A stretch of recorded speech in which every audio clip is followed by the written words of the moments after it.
Sampurasun, ketemu lagi dengan saya Herman Jambek. Kali ini saya akan membahas tentang rasa takut sama dengan tidak percaya Tuhan. Rasa takut sama dengan tidak percaya Tuhan. Tapi sebelumnya, seperti biasa, yuk mari kita ngopi. Ngobrol perihal iman, ngobrol perihal Islam.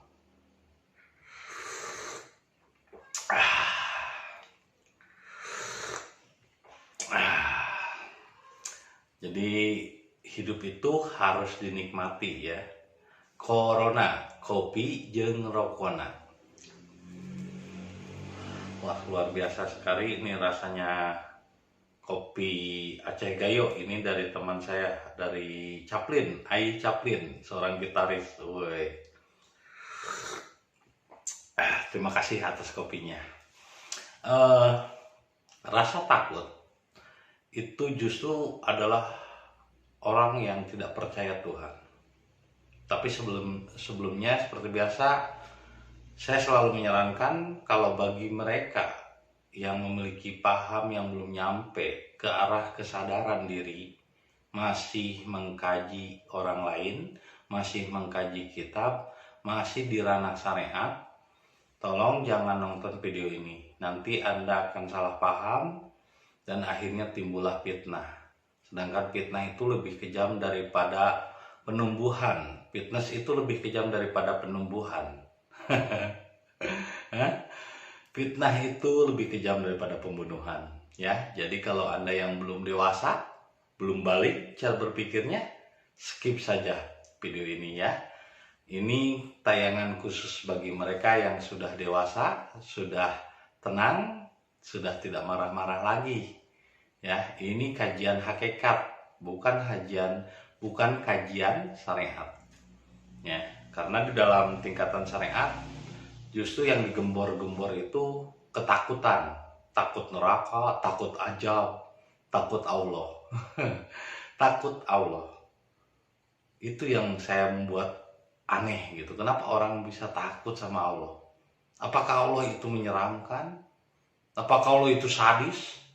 Apakah Allah itu bengis sehingga orang kok ditakut-takuti? Kalau seandainya kita takut Allah, maka kita pasti menjauh darinya. Sama seperti kita takut sama orang, kita jadi menjauh. Kita takut hantu jadi menjauh. Namanya takut itu sama dengan menjauhkan sesuatu dari objek yang ditakuti. Takut Allah berarti menjauhkan diri kita dari Allah. Jadi kalau ada perintah takutlah Allah, waduh. Kok orang ditakut-takuti, sama Allah aja ditakuti, akhirnya menjauh. Sama dengan tidak percaya Tuhan, sama dengan orang itu tidak bertuhan kalau takut Allah, menjauh dari Allah. Ya harusnya takut itu bukanlah kepada Allah, tapi takutlah kepada dosa. Takutlah kepada perbuatan salah yang akan engkau lakukan. Jadi takut itu jangan kepada Allah, tapi takutlah kepada dosa. Karena dengan melakukan perbuatan dosa, akhirnya itu akan berefek kepada dirinya sendiri. Nah, secara psikologis juga, orang-orang yang takut itu biasanya yang memiliki banyak dosa. Coba aja misalnya, kamu siap nggak mati?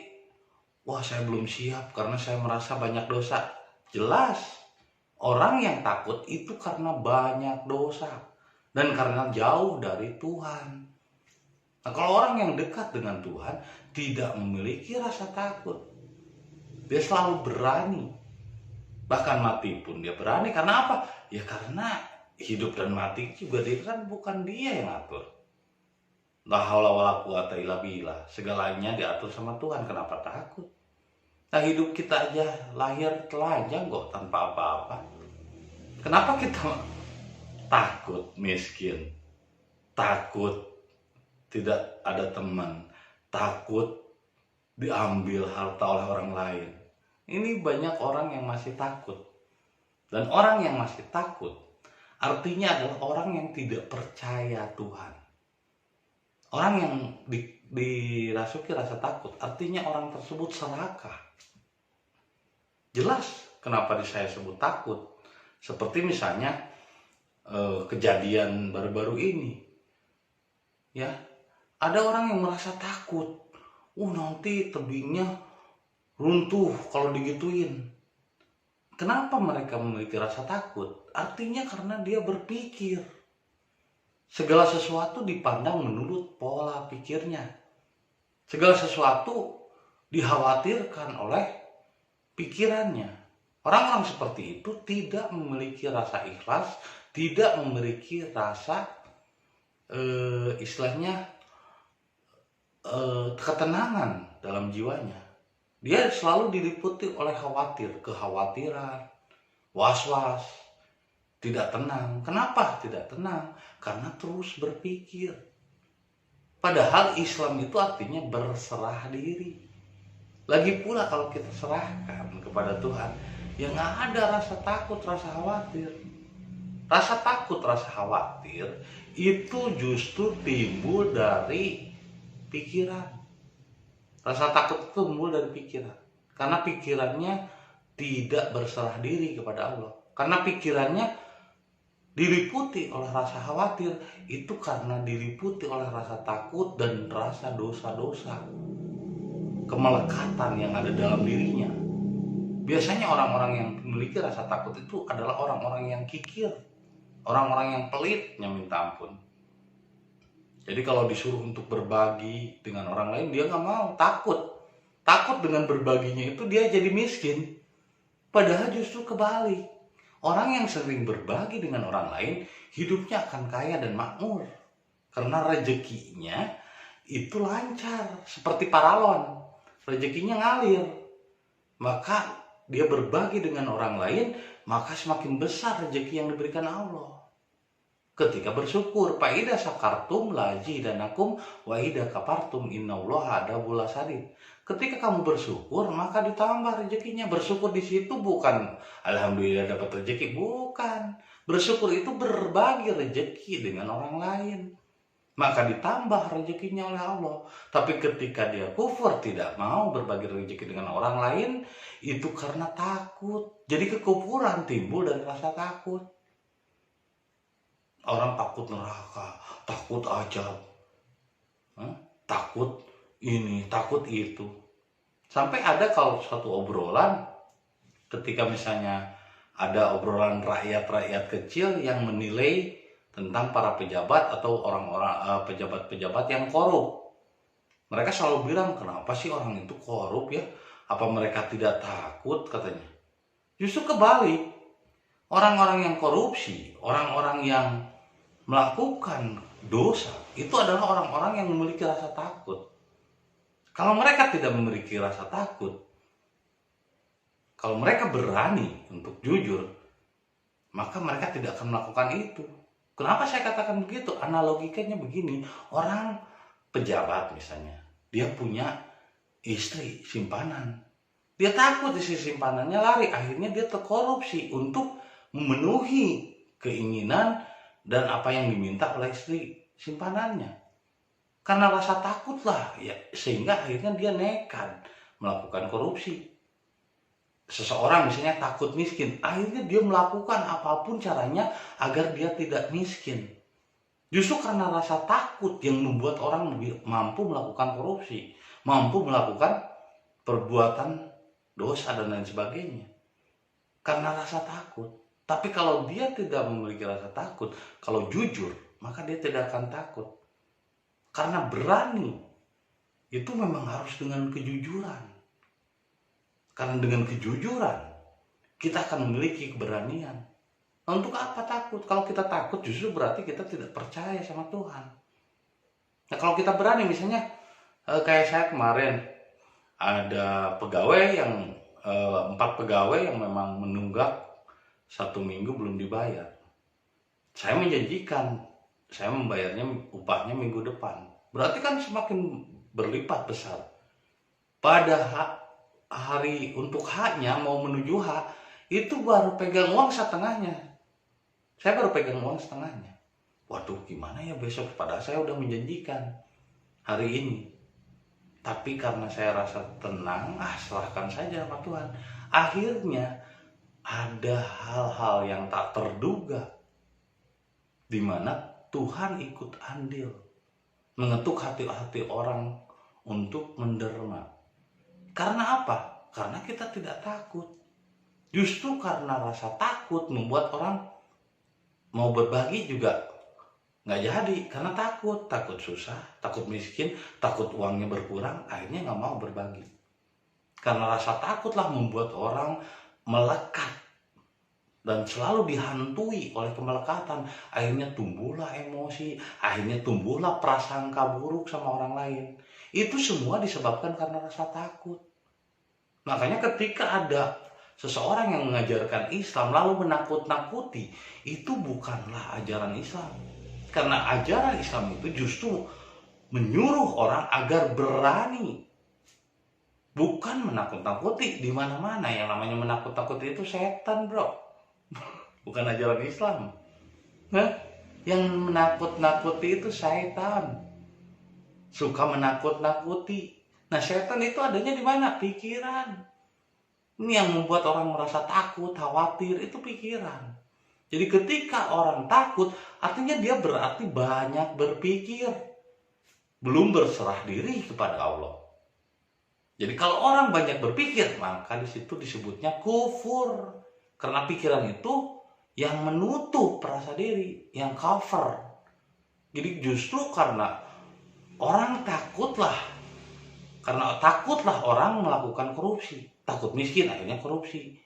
Takut ditinggalkan istri simpanannya, akhirnya dia terus melakukan korupsi untuk memenuhi kebutuhan istri simpanannya. Jadi ketika ada orang yang bilang, kenapa ya para pejabat itu dolim, terus berbuat kerusakan dan lain sebagainya. Apakah mereka tidak takut katanya? Justru karena mereka takut, bukan karena tidak takut. Ya, jadi kebalik. Orang-orang yang berbuat dosa itu justru karena mereka takut. Karena justru orang-orang yang takut itu karena banyak dosa. Karena banyak perbuatan dolim yang dilakukannya, akhirnya dia memiliki banyak rasa takut. Kalau orang yang jujur, benar, bertanggung jawab, ya kenapa takut? Apa yang harus ditakuti?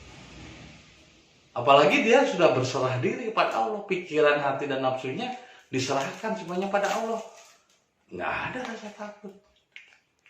Ya mau dibunuh juga silahkan aja istilahnya, karena nyawa semuanya udah diserahkan sama Tuhan. Hidup kita kan pemberian, dikasih sama Tuhan. Lalu kenapa manusia jadi takut mati? Katanya pengen surga, tapi kok takut mati lagi? Ngaco. Jadi kalau orang masih takut, berarti dia masih banyak dosa. Justru orang yang banyak dosa lah yang sering dihinggapi rasa takut. Justru orang-orang yang banyak prasangka buruk lah yang selalu dihinggapi rasa takut. Jadi orang yang masih memiliki rasa takut adalah orang yang pikirannya buruk. Orang yang sering berprasangka buruk sama orang lain. Sehingga hidupnya selalu dihantui rasa takut. Sedangkan orang-orang yang jujur, yang benar dalam berbuat sehari-harinya, yang baik, itu tidak memiliki rasa takut dan hidupnya selalu tenang. Dia tidak takut miskin, tidak takut mati, tidak takut sakit, tidak takut apapun. Apalagi cuma ancaman-ancaman dari orang. Karena apa? Karena dia jujur dan berani. Tapi kalau orang yang banyak dosa, pasti dihinggapi rasa takut dan was-was. Tebing dibenerin dari sampah, dirapihin, nanti takut longsor, takut ini, takut itu. Itu banyak dosa, karena banyak berpikir. Dosa itu lahirnya dari pikiran. Jadi ketika orang takut, justru itu adalah orang-orang yang banyak dosa. Dosa itu lahirnya dari pikiran, dari pengetahuan, dari mengira-ngira, dari berprasangka. Kalau dalam Kristen kan dosa itu kebodohan, ketidaktahuan. Justru menurut saya dosa itu bukan ketidaktahuan, justru karena pengetahuan itu sendiri. Karena dia berprasangka, karena dia berpikir, karena dia tahu. Kalau tidak tahu tidak ada dosa. Contohnya misalnya anak kecil. berak di pangkuan ibunya, kencing di pangkuan ibunya, apakah disebut dosa? Anak kecil ngencingin ibunya, berakin ibunya? Enggak disebut dosa. Kenapa? Ya dia anak kecil itu tidak tahu apa-apa. Jadi dosa itu datang dari pengetahuan, dari prasangka, dari akal pikiran, dari ilmu, dari merasa tahu. Ketika orang merasa tahu, disitulah dosa lahir. Bukan dari kebodohan. Dosa itu justru karena orang banyak tahu, sok pinter. Merasa tahu, disitulah lahirnya dosa. Justru kalau anak kecil, karena dia tidak tahu, ya nggak ada dosa. Makanya orang Eskimo ketika mau didatangi oleh orang misionaris, mau Kristen maupun Islam misalnya, maupun agama lain, orang Kristen pernah nanya ke orang Eskimo nanya ke orang Kristen, apakah kalau saya tidak tahu tentang surga dan neraka, apakah itu dosa bagi saya? Kata orang Kristen, ya nggak jadi dosa, kata pendeta. Nah, kalau saya tidak tahu, berarti kan tidak dosa. Ya, kata orang Kristen. Begitupun kata orang Islam, kalau saya tidak tahu, tidak jadi dosa. Terus orang Eskimo nanya lagi ke orang Kristen dan Islam, lalu untuk apa engkau memberitahu? Untuk apa engkau datang ke sini untuk memberitahu tentang surga dan neraka? Saya tidak mau tahu. Jadi, dosa lahir dari pengetahuan. Simbol apple itu adalah simbol pengetahuan. Apple itu adalah buah holdi, buah terlarang Adam dan Hawa, itu adalah knowledge. Makanya imagination lebih penting, more important than knowledge. Imajinasi lebih penting daripada pengetahuan. Pengetahuan itu membuat orang merasa tahu, sombong, merasa hebat, akhirnya berprasangka ini dan itu. Berarti orang tersebut kalau banyak berpikir, maka disitulah timbul rasa takut. Jadi rasa takut timbul dari orang-orang yang banyak berpikir. Banyak berpikir berarti tidak berserah diri. Tidak berserah diri, ya tidak kenal dengan dirinya, tidak kenal dengan Tuhan. Artinya, orang yang takut adalah orang yang tidak percaya Tuhan. Nah, kalau kita percaya Tuhan, misalnya sekarang nggak pegang uang, waduh gimana ya besok saya gajian, yang kerja nggak punya uang. Kalau merasa takut, datang menghantui, dipikirin terus, akhirnya Tuhan bodo amat, nggak mau bantuin. Ya udah, masa lalu sama lu pikirin, ya udah masalahnya hadapin aja sendiri. Tapi ketika kita serahkan, ya terserah Allah, saya serahkan pada Tuhan, ternyata tiba-tiba ada hal-hal tak terduga. Itulah yang disebut layah tasfibu pihak. Sesungguhnya orang-orang yang senantiasa berserah diri, maka Allah akan senantiasa memberikan berkah, rezeki yang tak terduga. Layah tasfibu pihak. Dan orang-orang yang bersyukur, yaitu berbagi. Bersyukur itu bukan meminta, ya, bukan mengucapkan alhamdulillah, bukan, tapi ikut berbagi. Nah, kenapa orang berhenti berbagi? Karena rasa takut. Takut miskin, takut hartanya diambil orang, takut tanahnya diambil orang, takut longsor, takut ini, takut itu. Waduh, orang yang kebanyakan takut sudah dipastikan banyak berpikir, kikir, terus juga cara berpikirnya primitif. Selalu berprasangka buruk terhadap orang lain. Makanya hilangkanlah rasa takut. Karena rasa takut itulah yang akan menjauhkan Anda pada Tuhan. Sehingga menjauhkan Anda juga kepada ketenangan rasa diri. Ketenangan rasa diri itu adalah iman. Yaitu tenang. Jadi iman itu bukan percaya tapi tenang. Jadi orang yang tenang atau yang beriman, maka tidak memiliki rasa takut. Kenapa? Orang yang percaya diri kan tenang, nggak khawatir, nggak takut, nggak berprasangka buruk, tenang, nggak usah takut. Karena kalau takut, Anda berarti belum percaya Tuhan. Bahkan bisa jadi Anda belum bertuhan, masih pakai pikiran, masih berprasangka buruk sama orang. maka berserah dirilah. Karena berserah diri bahasa Arabnya adalah Islam. Islamlah kepada Allah. Itu saja yang bisa saya sampaikan malam ini. Semoga menjadi inspirasi dan hidayah bagi kita semua. Terima kasih atas kesediaannya menonton video saya. Oh iya, untuk kaos ya, pemesanan kaos Spiritual Brotherhood dengan simbol Ruhul Kudus. Ini ada penambahan di bagian depan. Ya, jadi bagian depannya ditambah dengan tulisan spiritual does not come from religion, but it's come from our soul. Jadi artinya spiritualitas atau spiritual datang bukan dari agama, tapi datang dari jiwa. Dan arti dari bahasa Indonesianya Spiritual Brotherhood artinya adalah saudara sejiwa, ya. Itu saja penambahannya. Semoga Anda bisa memahami tujuan dan makna saya menjual kaos ini adalah untuk berbagi kasih. Terima kasih atas bantuannya dan atas kerelaannya. Anda membeli kaos itu sama dengan Anda ikut andil dalam membangun Islam yang hakikat, dalam membangun penyerahan diri yang sejati, yaitu dinul Islam atau jiwa yang berserah diri. Inna dina indallahil Islam, sesungguhnya jiwa yang diterima kembali pada Tuhan adalah yang berserah diri. Sampai jumpa lagi di video-video berikutnya. Sampurasun.